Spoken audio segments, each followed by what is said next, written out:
Glad you joined us. If you like the broadcast, forthepeopleshow.com. Share it with a friend on social media. Let them know what we're talking about. And the water cooler discussion is courtesy of forthepeopleshow.com. It is our website, officially on the web, and that coffee cup that I was just telling you about, it's beautiful. See a picture of it first. You tell me if it doesn't look sexy. Click on it, buy it, get it. And again, it keeps this listener-supported program on the air. How valuable. Hopefully we sell hundreds of them. We'd like to at least sell a few of them. So if you haven't got yours, you'll be really happy to have it. It's 11-ounce coffee mug, perfect, for a nice cup of coffee or whatever beverage you like. Not excluding those who drink tea or just having a cup of soup in it or whatever, but it absolutely is beautiful, and it's a conversation piece. Great way to either remember the show, to listen to the show, or to share the show. And I like to say it's a conversation starter. The Mandalay Bay security guard, Jesus Campos, very concerned about him. He, disappeared last week. And we've talked about it, but moments before he was scheduled to break into, the television interview, and he hasn't been heard from since. He went to a walk-in clinic, his union president said, Dave Hickey of the Security Police and Fire Professionals of America. He was telling reporters that he had got a text the night before saying Jesus Campos was taken to UMC Quick Care facility. There in Vegas, though he did not specify where or whom the text came from.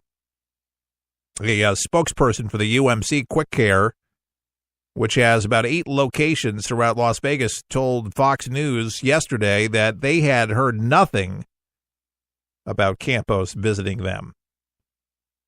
So multiple requests have been made to SPFPA to comment on the matter, but nobody has phoned in yet without additional information about why he canceled all the interviews and why he's missing in action. Even his boss, Dave Hickey of the Security Police and Fire Professionals of America, they don't know where he is. I mean, he had a pretty good career with them. I mean, he wasn't making a lot of money, but that was his job. Worked there for years. So the past 4 days, he's not been preparing. We had a meeting with the MGM officials, and after the meeting was over, we talked about the interviews. We went to a private area. When we came out, Mr. Campos was gone. Hickey said Campos had requested to go public and wanted to tell his story and move on from the October 1st shooting investigation. Police say he was shot just before the crazed gunman killed 58 at the music festival. So the only photograph, the last photograph that we have of Campos was in public on October 10th, accepting a Hero Award for bravery in the line of duty while dining with Hickey and others at a high-end Vegas steakhouse. Soon after, investigators said that the security guard was shot before the massacre, raising questions about whether the hotel did enough to prevent the bloodshed. There's speculation there, but the real concern is where is Jesus Campos? Why did he vanish?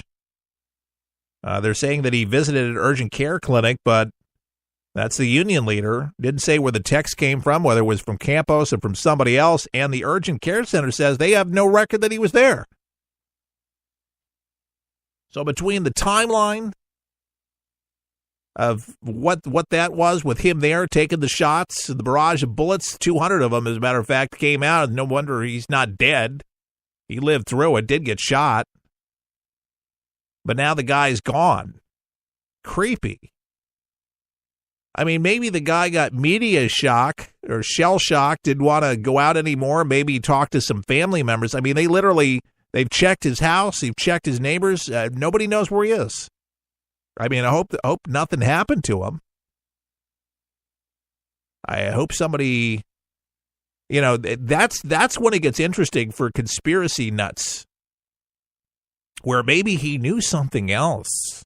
Maybe something else happened, and maybe somebody took him out into the desert I have no real idea, but it's a creepy story. Like I say, I hope nothing's happened to him.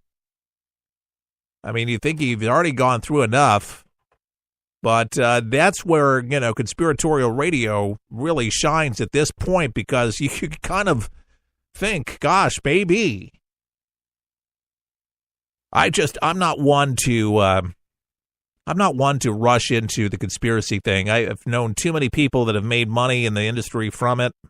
I know those that do it, and I could succumb to it if I wanted to just be greedy. And I've thought of a lot of different angles. I've looked at a lot of different ways, but a lot of the stuff, like 80, 90% of the stuff on the show, there's some stories that have some credibility to it.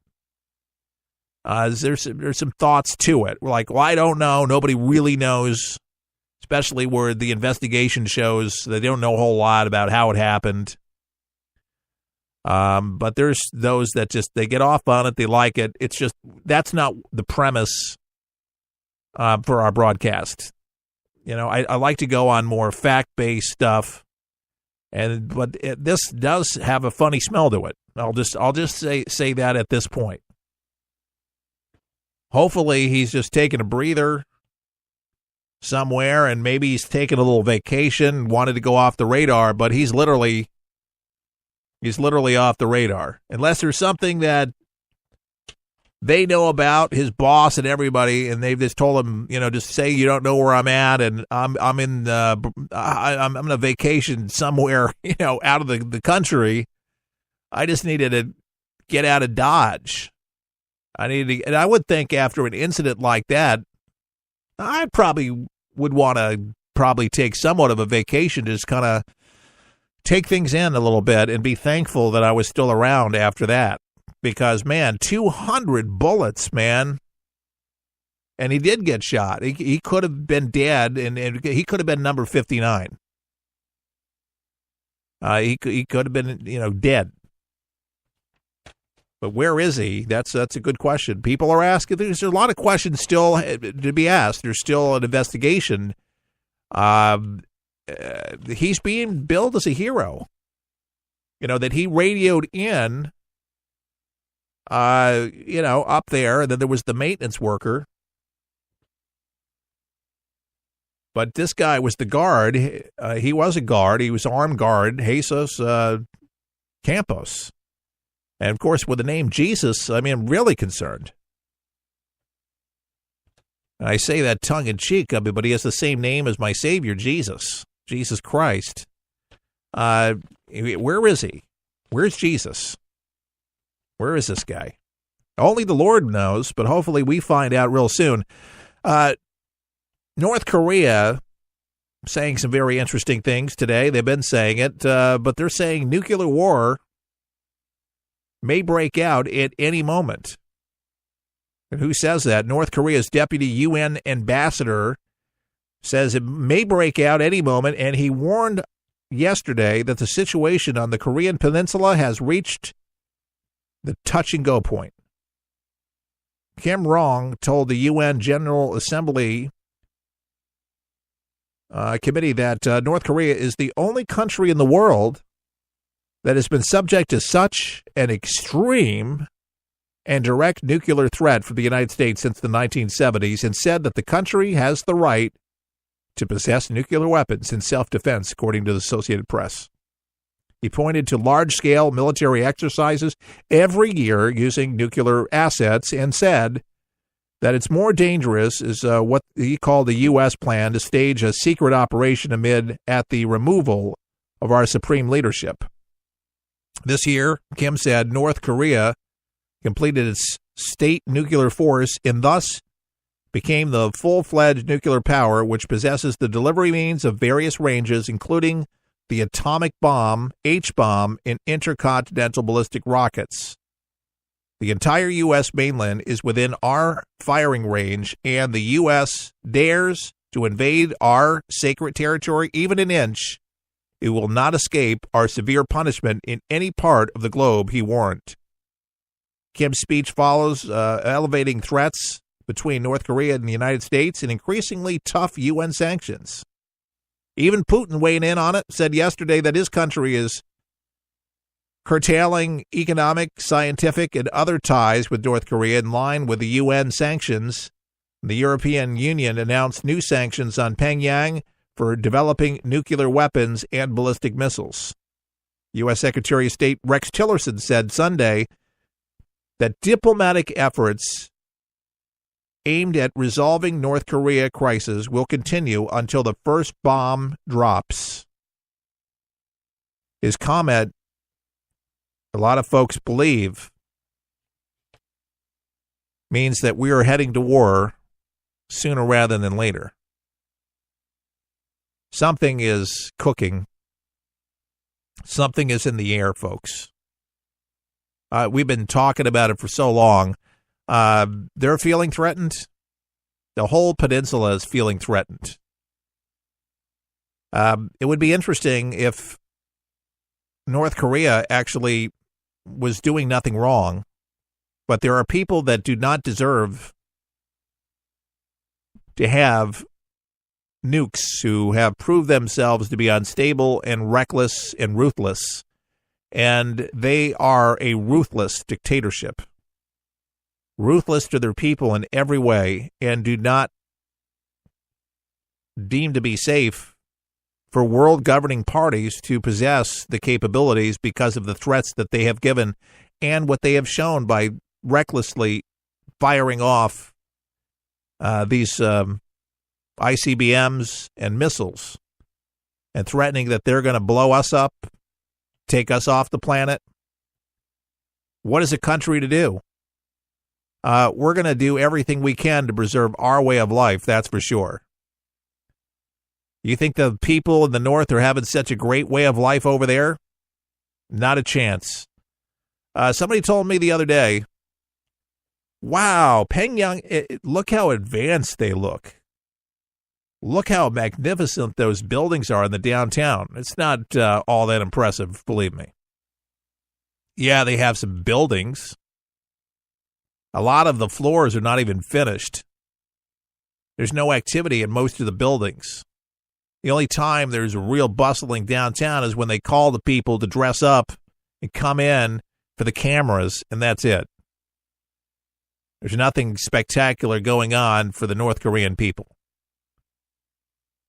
They go along to get along with the supreme leader, as they put it, over there. Because if anybody goes against them, they end up dead in their gulags, getting beat to death, and then after death, getting beat again. These people are ruthless, and they're endangered. They're endangering everybody in the peninsula. And there was a reason why there was the Korean War. There's a reason why we're still there. These people are not peaceful people on the planet. These people are very inhumane, the worst of the worst. And I have to say that China allowing the North Koreans to help them make things, build things, and then to ship the 70% back to the regime, I mean, it has been self-serving for them. But they've allowed this dictatorship for so many years, and yet we still buy all these goods from China. So, there's some parts of the story that just make me uneasy and uncomfortable with it.